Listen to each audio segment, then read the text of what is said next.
Moving on to other news stories, tropical storm Dineo is expected to reach cyclone stage today. The storm will reach the intense tropical cyclone with winds of up to 166 to 212 kilometers per hour.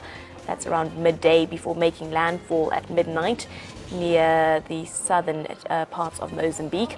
South Africa will also start to experience the rain from this tropical system on Thursday over the low veld, spreading into the west by Friday.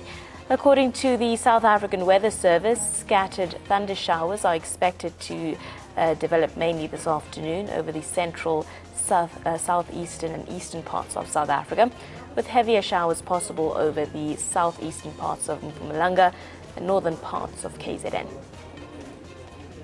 Now, joining us to discuss this further and to talk to us about whether or not we should be concerned is Dr. Anthony Turton, Professor at the Center for Environmental Management, UFS, and editor of the technical journal Water Policy. Joins us via Skype.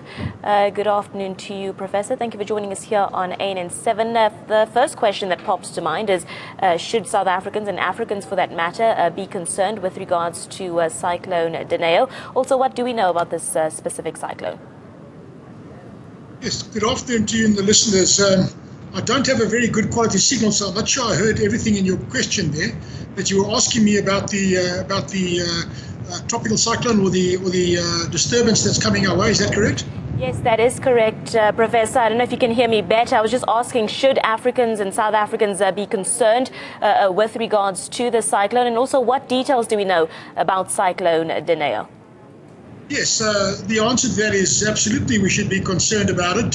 This is part of a normal weather pattern, if you like, but the normal weather pattern is being disturbed slightly as a result of climate change type related issues. So these things have the potential for great destruction, but they also have the potential to a great blessing in an area that is currently under severe drought restriction.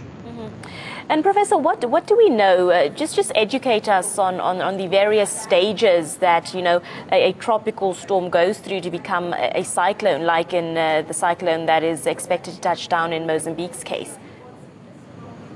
The easiest way to understand these events is that these are actually all driven by energy in the system.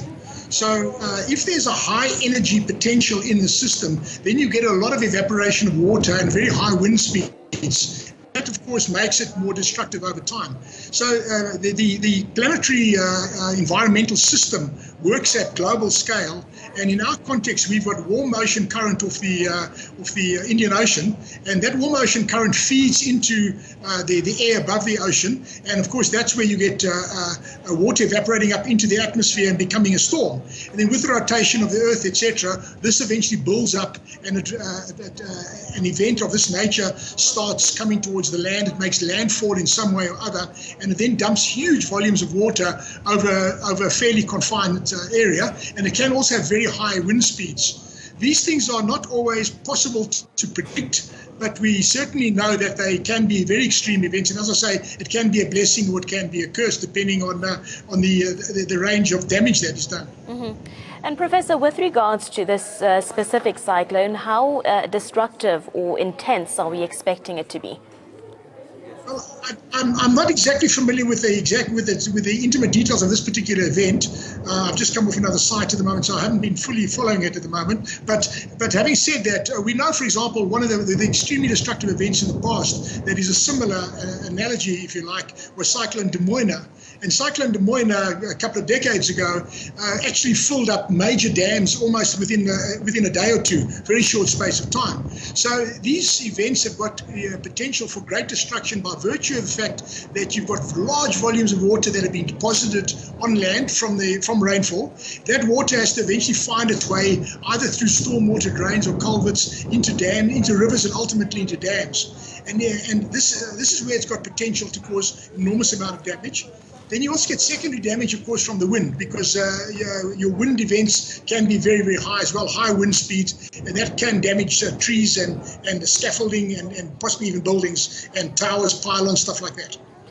Professor, with regards to the areas of concern, with regards to cyclone Dineo, which areas on the continent needs to prepare for this, and where do you think or where is it to be said that the cyclone will be touching down?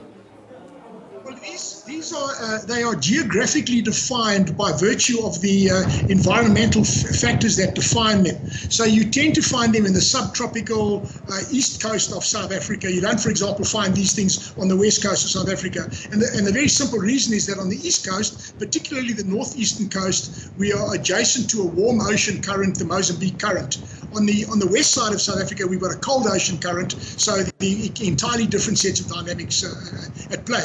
And as I say, it's nothing more than an equilibration of temperatures and factors at a global level playing itself out at a local scale. Just lastly, Professor, with regards to the types of conditions people can expect, is it just rain here in South Africa? What should South Africans expect with regards to this?